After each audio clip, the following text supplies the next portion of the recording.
Dalam kisah Nabi Adam sebelumnya, dikisahkan bahwa iblis telah terusir dan menjadi sangat dendam.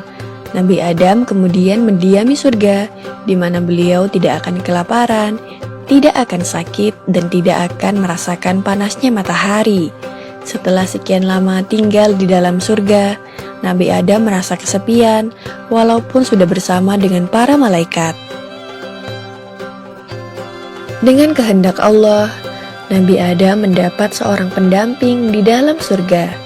Malaikat bertanya-tanya kepada Nabi Adam, siapakah yang telah menjadi pendamping Nabi Adam tersebut? Beliau dengan ilham dari Allah menjawab bahwa istrinya tersebut bernama Hawa. Sejak saat itu, Adam dan Hawa mendiami surga dalam hidup penuh kebahagiaan. Allah melimpahi surga dengan segala hal yang menjadi kebutuhan Adam dan Hawa. Namun dari segala hal tersebut, terdapat sebuah pohon yang disebut pohon huldi yang terlarang didekati oleh Adam dan Hawa. Allah memperingatkan bahwa Adam dan Hawa akan celaka dan termasuk ke dalam orang yang zalim bila mendekati dan memakan buah dari pohon tersebut. Adam dan Hawa awalnya hidup tentram dan nyaman di surga. Namun suatu waktu, syaitan yang merupakan salah satu golongan iblis yang terkutuk mendatangi Adam dan Hawa. Syaitan berusaha menggoda dan menjerumuskan Nabi Adam dan Hawa. Syaitan membandingkan Nabi Adam dan Hawa sebagai manusia dengan para malaikat, bahwa malaikat akan menjadi penghuni surga yang abadi, sedangkan Nabi Adam dan Hawa akan menjadi khalifah di bumi. Para malaikat hidup dengan nikmat tiada henti dengan hidup abadi di surga. Syaitan mengatakan bahwa ia tahu caranya agar Nabi Adam dan Hawa bisa seperti malaikat. Ia mengatakan bahwa Nabi Adam dan Hawa harus mendekati pohon khuldi.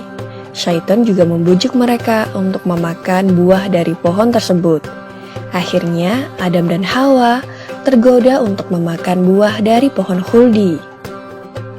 Setelah memakan buah dari pohon tersebut, kemudian terbukalah aurat Nabi Adam dan Hawa.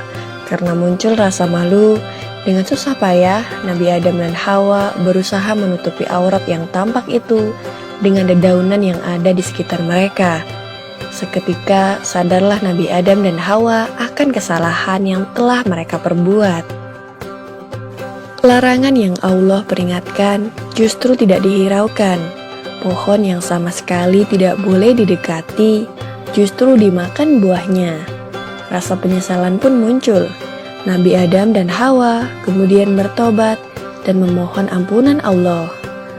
Allah memberikan ampunannya serta menjatuhkan hukuman, yakni memerintahkan Adam dan Hawa pergi dari surga dan turun ke bumi.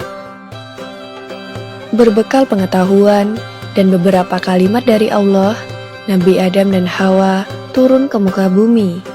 Saat diturunkan ke bumi, Nabi Adam dan Hawa berada di dua tempat yang berbeda.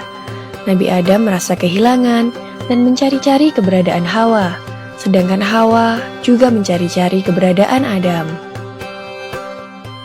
Di muka bumi yang luas itu, mereka terus-menerus saling mencari. Terhitung selama 40 hari, barulah kemudian mereka berjumpa di sebuah bukit yang disebut Jabal Rahmah.